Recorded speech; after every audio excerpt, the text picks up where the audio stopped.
saya itu gatal-gatal itu Bu.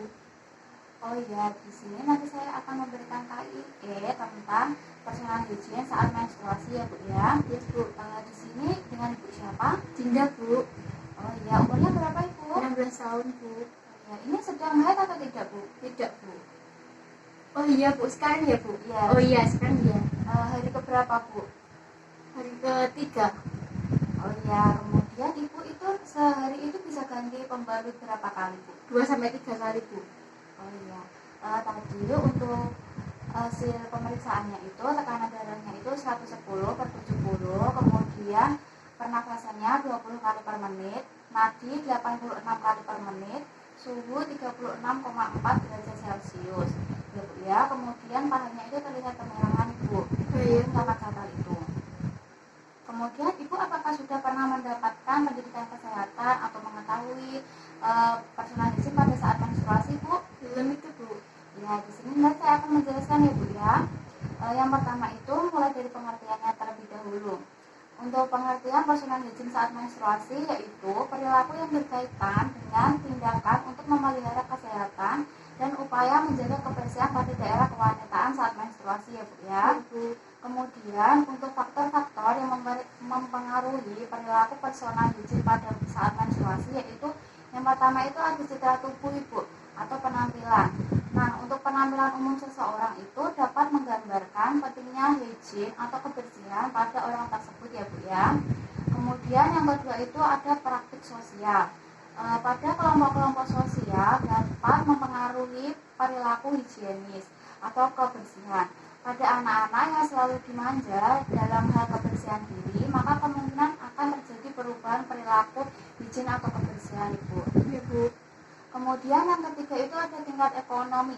Nah, tingkat ekonomi itu juga mempengaruhi personal hygiene Ibu, yaitu pada tingkat ekonomi seseorang mempengaruhi jenis dan tingkat praktik kebersihan yang digunakan, yaitu personal hygiene memerlukan alat dan bahan seperti sabun, sikat gigi, kemudian pasta gigi, sampo, dan alat-alat mandi yang memerlukan untuk menyediakannya seperti itu.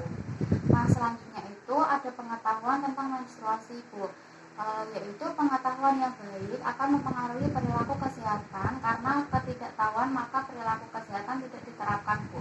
Dengan benar akan menimbulkan penyakit pada saluran reproduksi Bu. Jadi kita kan sebagai remaja, nah itu harus selalu mencari informasi tentang menstruasi Bu, agar kita itu bisa menyesuaikan diri.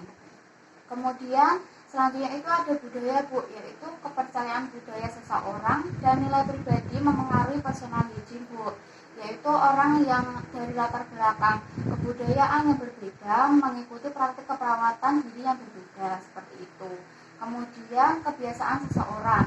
Nah, setiap orang itu memiliki keinginan dan pilihan tentang kapan untuk mandi, bercukur, dan melakukan perawatan rambut. Ada kebiasaan yang menggunakan produk tertentu dalam perawatan diri seperti penggunaan sampo, sabun, dan juga barang-barang lainnya. Kemudian ada kondisi fisik, yaitu pada keadaan sakit tertentu, kemampuan untuk merawat diri berkurang dan perlu bantuan untuk melakukannya. Seperti itu. Sampai sini apakah ada yang ditanyakan Bu? Tidak Bu. Ya baik, saya lanjutkan ya Bu ya. Saya tidak terlalu cepat kan ya Bu ya? Tidak. Ya. Kemudian untuk indikator dalam personal hygiene saat menstruasi itu ada perawatan kulit dan juga wajah, yaitu wajah merupakan bagian yang paling sensitif bagi seorang remaja, terutama remaja putri ya Bu ya, yaitu seperti masalah jerawat pada remaja terkait dengan penampilan. Pada saat menstruasi, kerja dari kelenjar sebaseus akan meningkat sehingga produksi keringat meningkat, jadi itu bisa menyebabkan timbulnya jerawat Ya Bu. Kemudian kebersihan rambut. Untuk menjaga kebersihan rambut sangat penting karena pada saat menstruasi kulit kepala lebih berminyak dan berkeringat sehingga akan memudahkan timbulnya ketombe dan mikroorganisme lain. Nah, kebersihan rambut genitalia saat menstruasi juga penting untuk dijaga, yaitu menghindari membersihkan bulu di daerah kemaluan dengan cara mencukur karena dapat menimbulkan lubang pada bekas bulu kemaluan tersebut dan menjadi jalan masuk bakteri, kuman, dan juga jamur. Nah, selanjutnya dapat menimbulkan iritasi dan juga penyakit kulit lainnya seperti itu. kemudian kebersihan tubuh dan juga organ genital. Nah, udara sekarang itu kan panas ya Bu ya, itu cenderung lembab dan berkeringat. Keringat ini membuat tubuh kita lembab Bu, terutama di bagian tubuh yang tertutup dan lipatan-lipatan, seperti lipatan paha tadi, seperti yang Ibu keluhkan tadi. Nah, yang akan menyebabkan bakteri mudah berkembang biak, menimbulkan bau yang tidak sedap dan juga menimbulkan penyakit. Nah, kebersihan tubuh pada saat menstruasi juga sangat penting diperhatikan. Untuk cara membersihkan daerah kewanitaan yang baik yaitu membasuh dengan air bersih dan melakukan dengan teknik yang benar, yaitu dari depan ke belakang ya Bu ya. Kemudian untuk kebersihan pakaian sehari-hari, nah itu cukup dengan mengganti pakaian setiap hari, terutama pakaian dalam ya Bu ya, dan menggunakan pakaian dalam yang kering dan menyerap keringat seperti dari bahan katun dan juga kaos. Nah, pemakaian celana yang terlalu ketat sebaiknya dihindari Bu, karena dapat menyebabkan kulit susah bernafas dan akhirnya bisa menyebabkan daerah kewanitaan menjadi lembab dan juga terjadi iritasi seperti itu. Kemudian hal penting lainnya yaitu penggunaan pembalut Bu. Nah, ini kan pembalutnya itu kan banyak sekarang ya Bu ya mereknya. Nah, itu kita harus jeli dalam memilih pembalut, yaitu pembalut yang bersih, tidak berwarna, tidak mengandung parfum, dan daya serapnya yang tinggi, sehingga tetap merasa nyaman selama menggunakannya. Dan apabila di permukaan pembalut telah ada gumpalan darah, sehingga kita diharuskan untuk segera ganti pembalut. Alasannya karena gumpalan darah yang terdapat di permukaan pembalut tersebut merupakan tempat yang sangat baik untuk perkembangan jamur ya Bu ya. Kemudian selanjutnya itu ada tindakan yang dilakukan personal hygiene saat menstruasi Bu. Yang pertama itu mencuci muka 2-3 kali sehari untuk mencegah timbulnya jerawat. Kemudian mencuci rambut atau keramas minimal 2 hari sekali. Dan mandi yang bersih minimal 2 kali sehari dengan sabun mandi. Memotong kuku dan membersihkan kuku. Kemudian mencuci tangan dengan sabun dan air mengalir sebelum dan sesudah memegang genitalia Bu. Dan membersihkan genitalia dengan air bersih. Tidak menggunakan cairan antiseptik saat membersihkan genitalia ya Bu ya. Jadi itu pure dengan menggunakan air bersih. Kemudian tidak menggunakan bedak atau parfum pada daerah genitalia. Kemudian membasuh genitalia dari arah depan ke belakang, yaitu dari vagina ke arah anus. Kemudian pembalut harus diganti secara teratur 4-5 kali atau setiap setelah mandi, buang air kecil dan buang air besar.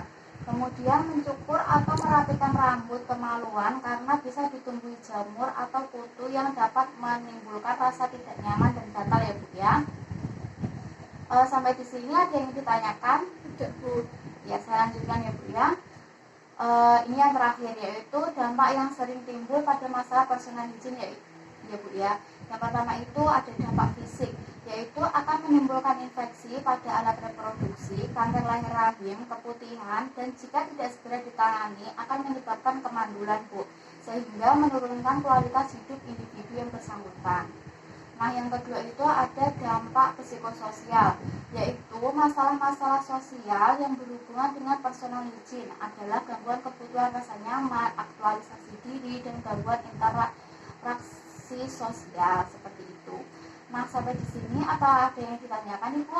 Oh, maaf Bu, yang dampak tadi apa Ibu? Saya kurang jelas. Oh iya, dari dampak yang timbul pada masa personal hygiene itu ada 2 Bu. Yang pertama itu ada dampak fisik dan juga dampak psikososial. Nah, dampak fisik sendiri itu akan menimbulkan infeksi pada alat reproduksi, kanker rahim, keputihan, dan jika tidak segera ditangani akan menyebabkan kemandulan ya Bu ya. Kemudian untuk dampak psikososial sendiri yaitu masalah-masalah sosial yang berhubungan dengan personal hygiene dan gangguan kebutuhan rasa nyaman. Nah, seperti itu. Apa ada yang ingin ditanyakan Ibu? Sudah cukup Bu. Ya, sampai sini Ibu jelas ya Bu ya. Ya, terima kasih atas kunjungannya dan semoga Ibu sehat selalu ya Bu ya, dan semoga Ibu bisa mengaplikasikan yang saya jelaskan tadi di rumah. Terima kasih Ibu. Ya Bu. Kemudian kita melakukan dokumentasi. Nah, untuk dokumentasi sendiri yaitu pada hari Selasa 12 Januari 2021 pukul 9 dan juga ruang KIA. Nah, untuk data S-nya yaitu Ibu mengatakan bernama Nyonya D, kemudian berumur 16 tahun. Ibu mengatakan gatal-gatal pada sekitar lipatan paha dan alat kelamin. Kemudian ibu mengatakan sedang menstruasi hari keempat, hari kedua. Ibu mengatakan mengganti pembalut 2-3 kali sehari. Nah, untuk data O yaitu tekanan darah 110/70, pernafasan 20 kali per menit, nadi 86 kali per menit, suhu 36,4 derajat Celcius. Kemudian paha terlihat kemerahan. Untuk asesmen yaitu Nonade umur 16 tahun dengan gatal pada sekitar lipatan paha dan alat kelamin. Untuk planningnya yaitu melakukan KIE personal hygiene pada saat menstruasi. Kemudian evaluasi, ibu sudah paham, mengerti, dan akan mengaplikasikan apa yang telah dijelaskan.